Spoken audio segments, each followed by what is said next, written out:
Yang terhormat Bapak Ibu Dewan Juri dan saudara sekalian, salam sejahtera bagi kita semua. Saya Kensin Ajita Mulyadi dari SMPK Stella Maris Surabaya. Memperingati hari lahirnya Pancasila, takkan lepas dari sosok pendiri bangsa kita, Bung Karno. Oleh karena itu, pada kesempatan kali ini, saya akan menyampaikan tentang spirit Putra Sang Fajar untuk Indonesia Maju. Saudara-saudaraku, 50 tahun sudah raga sang pendiri bangsa terbaring dalam pangkuan ibu pertiwi. 50 tahun pula spirit sang pendiri bangsa masih tetap hidup dalam sanubari rakyat Indonesia. Putra Sang Fajar tumbuh dengan pola pikir, gagasan, pandangan hidup yang revolusioner, menerobos jauh hingga ke masa depan. Saudara-saudaraku, aku tidak mengatakan bahwa aku menciptakan Pancasila. Apa yang kulakukan hanyalah menggali jauh ke dalam tradisi kami, dan aku menemukan 5 mutiara yang indah.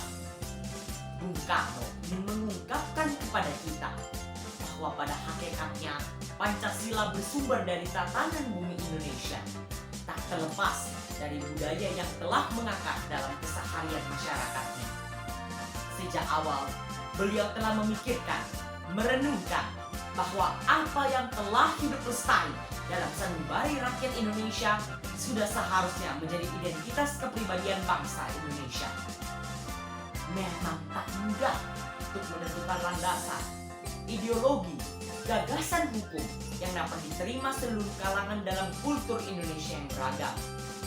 Akan tetapi, seorang Bung Karno melalui refleksi, perenungan bertahun-tahun dalam pengasingan, mampu mengungkapkan prinsip dasar bagi identitas Indonesia merdeka. Sebagai bangsa yang berdaulat, melalui untayan 5 mutiara yang indah, yang kita kenal sebagai Pancasila. Sampai saat ini, Pancasila menjadi pedoman dalam berpijak dan berperilaku.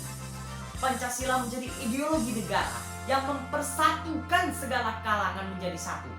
Nasionalis, agamais, sosialis, dan lain sebagainya. Saudara-saudaraku, Bung Karno, panggilan beliau yang begitu akrab, hangat, eksis sepanjang zaman, bahkan bagi kaum-kaum milenial. Salah satu bukti bahwa apa yang beliau kumandangkan masih sangat relevan dengan zaman sekarang adalah nilai gotong royong. Hasil survei Badan Amal Dunia pada tahun 2018 membuktikan bahwa Indonesia menempati peringkat pertama sebagai negara paling dermawan sedunia. Hal ini memperlihatkan bahwa jiwa gotong royong hidup di tengah-tengah masyarakat Indonesia.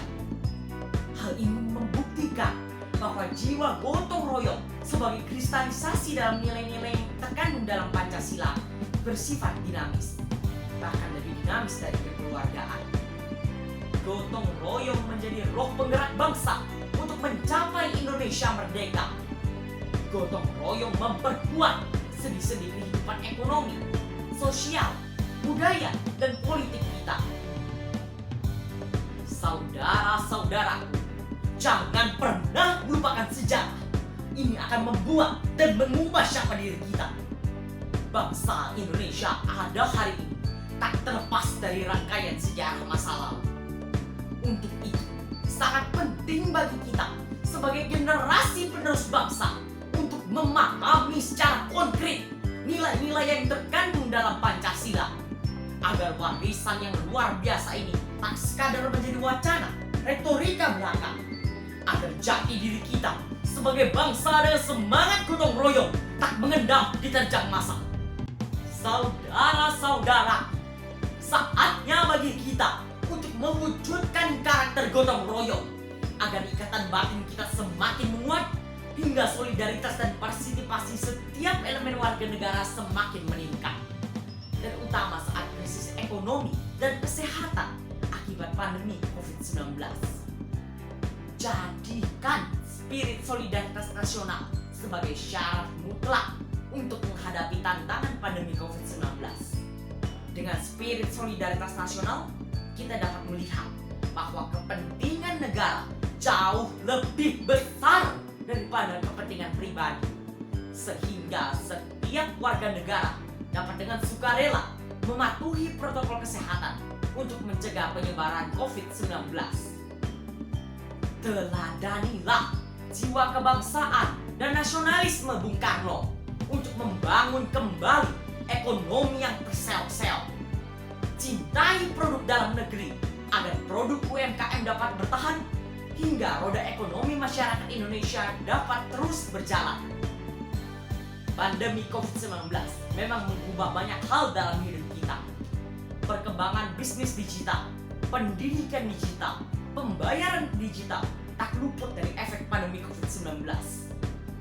Generasi milenial dengan segala bakat, kemampuannya bekerja sama, bergotong royong, mengembangkan sistem pembelajaran daring untuk mendidik, mengedukasi, mengembangkan kemampuan anak-anak bangsa untuk mewujudkan Indonesia Emas 2045. Oleh karena itu, kita harus mampu bertahan dan keluar dari lilitan krisis pandemi ini. Kita harus mampu memandang pandemi COVID-19 dari sisi positif, beradaptasi secara positif dalam segala perubahan, berpikir produktif, kreatif, inovatif, kritis untuk mencari jalan keluar dan menciptakan hal-hal baru yang berguna bagi orang banyak, layaknya bapak pendiri bangsa kita, Bung Karno.